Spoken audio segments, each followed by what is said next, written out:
जय श्री राम बेटा। IT specific risk और आईटी इन्वायरमेंट जो होता है बेटा, उसकी अंडरस्टैंडिंग और आईटी रिस्क का क्या इम्पैक्ट आता है हमारी ऑडिट के ऊपर, ये आज का हमारा टॉपिक है। With the passage of time बेटा, टेक्नोलॉजी हमारी डे टू डे लाइफ में बहुत ज़्यादा आ गई है। टेक्नोलॉजी हमारी डे टू डे लाइफ में और ज़्यादा बढ़ती जा रही है।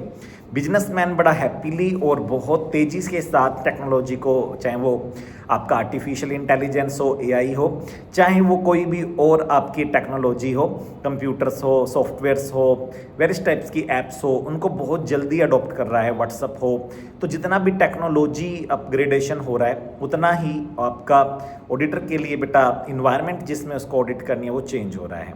चेंजिंग इन्वायरमेंट के अंदर ऑडिटर के लिए नए चैलेंजेज आते हैं और कई बार कॉम्प्लेक्स चैलेंजेज भी आ जाते हैं। जितना ज़्यादा ऑटोमेशन होता है उतना ही बिजनेसमैन का काम फास्ट होता है, इसलिए वो ऑटोमेशन को बढ़ावा दे रहा है।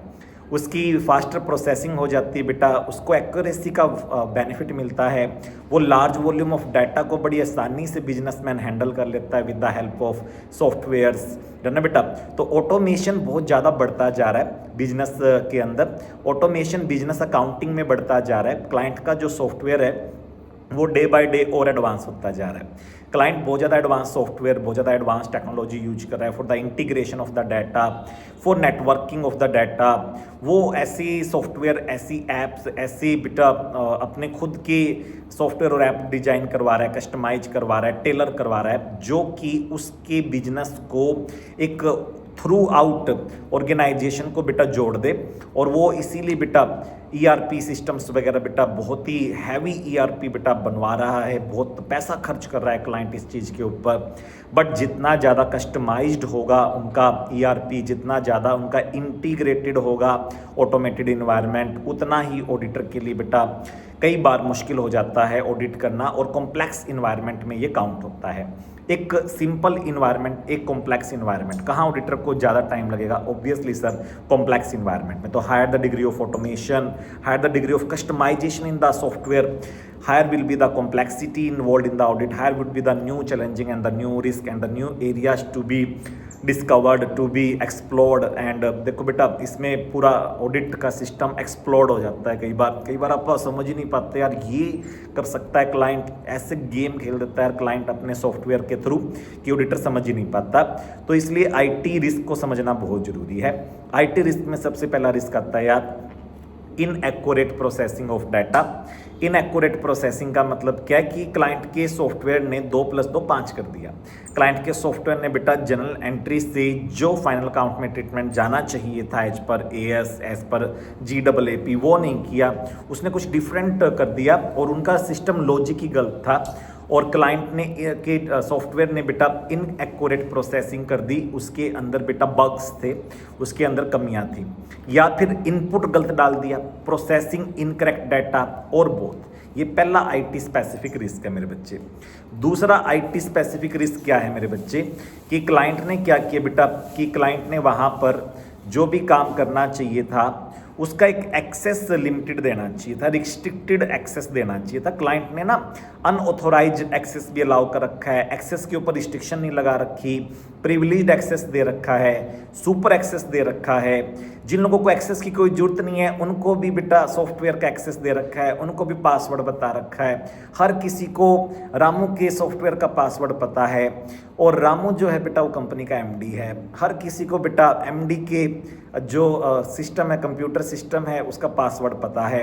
और कोई भी अपने सिस्टम से बेटा एमडी का बेटा जो एक्सेस होता है वो यूज कर लेता है। ऐसे इन्वायरमेंट में फ्रॉड ही होंगे बेटा, और क्या होंगे।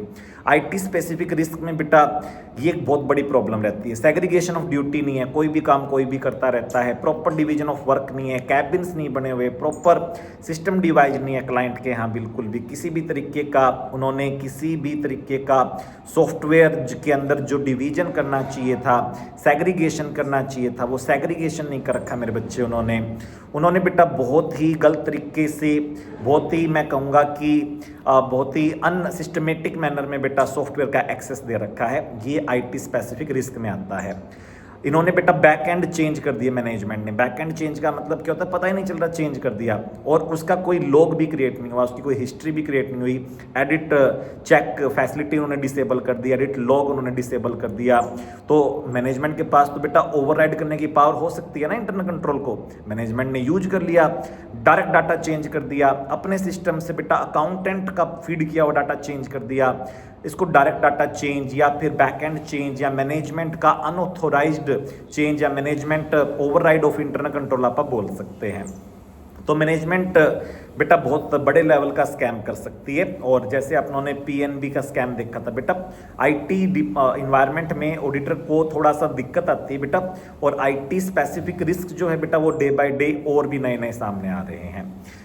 अब आपको अगला आईटी रिस्क पे ले चलते हैं, लॉस ऑफ डाटा। इन्होंने बेटा जो अपना डाटा था उसका बैकअप नहीं ले रखा था, एडिक्वेट बैकअप नहीं ले रखा था, एडिक्वेट फ्रीक्वेंसी पे बैकअप नहीं ले रखा था, मल्टीपल बैकअप नहीं ले रखे थे, और एंटीवायरस प्रोग्राम नहीं लगा रखा इन्होंने ढंग का, इन्होंने एंटी हैकिंग प्रोग्राम नहीं लगा रखी। बहुत सारे आईटी स्पेसिफिक रिस्क अराइज हो जाते हैं, आप समझिए बात को।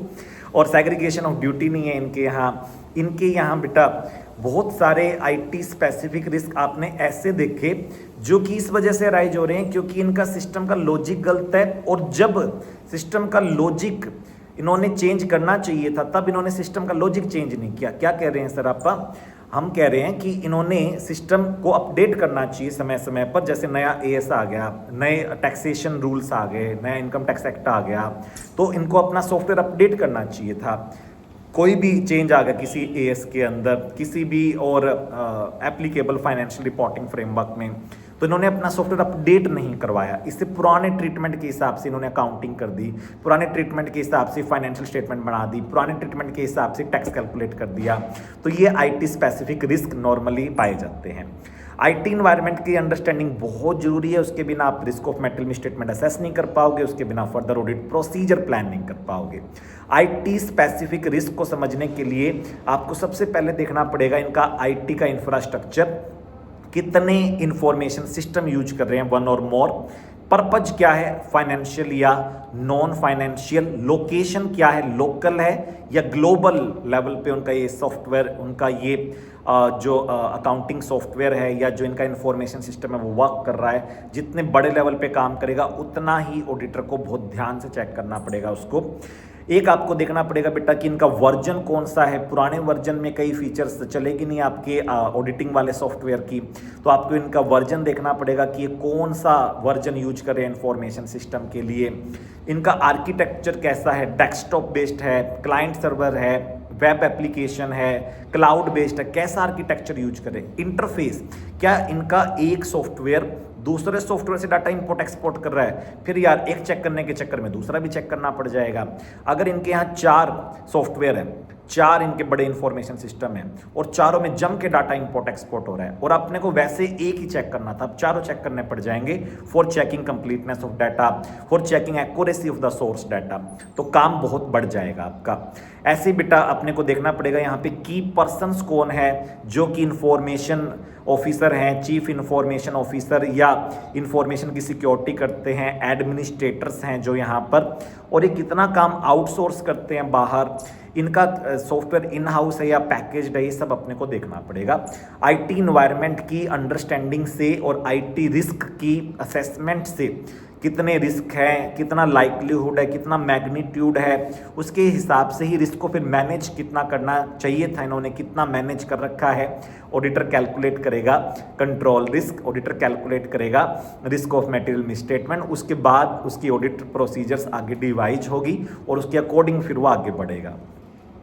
एक लास्ट टॉपिक इसमें आपको जो ध्यान रखना है कि मैंने 3 टॉपिक अभी करा दिए, एक लास्ट टॉपिक अभी मैं आपको करवाता। लास्ट टॉपिक इसमें क्या है बेटा कि एक आपका जो आईटी रिस्क है अगर वो ज़्यादा है और इनके कंट्रोल उतने नहीं है, अगर आईटी रिस्क ज़्यादा है और कंट्रोल इन्होंने उतने नहीं लगा रखी, तो फिर उस रिस्की इन्वायरमेंट में what will be the impact on the substantive audit procedure, what will be the impact on the test of control and what will be the impact on the reporting. Reporting में तो फिर आपको modify करना पड़ जाएगा अगर इनकी इसी तरीके के हालात रहे। और टेस्ट ऑफ कंट्रोल के अंदर आपको बड़ी दिक्कत आएगी, क्योंकि आप इनके इंटरनल कंट्रोल पे विश्वास नहीं कर पाएंगे अगर इनके कंट्रोल वीक है, मिसिंग है, या जैसा IT control, general IT control, application IT control इनको लगाने चाहिए थे, मैनुअल कंट्रोल, आईटी कंट्रोल, वैसे इन्होंने नहीं लगा रखे, तो आप इनके कंट्रोल पे भरोसा नहीं कर पाओगे। इससे एडिशनल ऑडिट वर्क करना पड़ेगा आपको, बहुत ज़्यादा टेस्ट ऑफ डिटेल्स पर और एनालिटिकल प्रोसीजर्स पे जाना पड़ेगा। इससे आपकी सब्सटेंटिव चेकिंग बहुत ज़्यादा बढ़ जाएगी। और ऑडिटर टेस्ट ऑफ कंट्रोल पे क्योंकि रिलाई नहीं कर पा रहा, तो इंटरनल कंट्रोल उनका भरोसेमंद नहीं है, तो रिस्क ऑफ मेटल मिसस्टेटमेंट बहुत बढ़ जाएगा। उसको कम करने के लिए डिटेक्शन रिस्क कम करना पड़ेगा, क्योंकि ओवरऑल ऑडिट रिस्क के 2 कंपोनेंट होंगे। रिस्क ऑफ मेटल मिसस्टेटमेंट अगर बहुत ज़्यादा हाई है तो अपने को डिटेक्शन रिस्क को कम करना पड़ेगा, ताकि ओवरऑल ऑडिट रिस्क क्या रहे, कम। अगर रिस्क ऑफ मेटल मिसस्टेटमेंट बहुत ज़्यादा निकल के आ रहा है इनका, क्योंकि इन्होंने आईटी कंट्रोल, मैनुअल कंट्रोल ढंग के नहीं लगा रखे, जबकि इनका बिजनेस का साइज, नेचर के हिसाब से लगाने चाहिए थे इनको, एप्लीकेबल फाइनेंशियल रिपोर्टिंग फ्रेमवर्क के हिसाब से इनको वर्क करना चाहिए था, बट इन्होंने नहीं किया। तो फिर उस केस के अंदर आपको बहुत ज़्यादा substantive test of detail, analytical procedure, अपनी जो एक्सटेंस ऑफ चेकिंग है वो सारा बढ़ाना पड़ेगा, और आपको अपनी बाकी ऑडिट प्लान प्रोग्राम्स को भी काफ़ी इन डेप्थ बनाना पड़ेगा, रिवाइज करना पड़ेगा। और आपको एंड में हो सकता है कि मैनेजमेंट और टीसीडब्ल्यूजी के साथ कम्युनिकेशन डिस्कशन के बाद अपनी ऑडिट रिपोर्ट को भी रिवाइज करना पड़े, अपनी ऑडिट रिपोर्ट को मॉडिफाई करना पड़े एज पर ऐसे 705। तो इस टाइप की प्रॉब्लम्स जो है वो आती है अगर आईटी डिपार्टमेंट जो है, आईटी यानी कि इंफॉर्मेशन टेक्नोलॉजी डिपार्टमेंट जो है वो इनका प्रॉपरली वर्क नहीं कर रहा।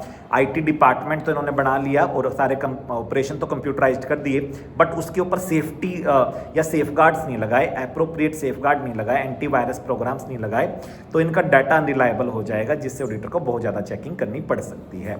तो ये था आज का टॉपिक, बने रहिए हमारे साथ। जय श्री राम।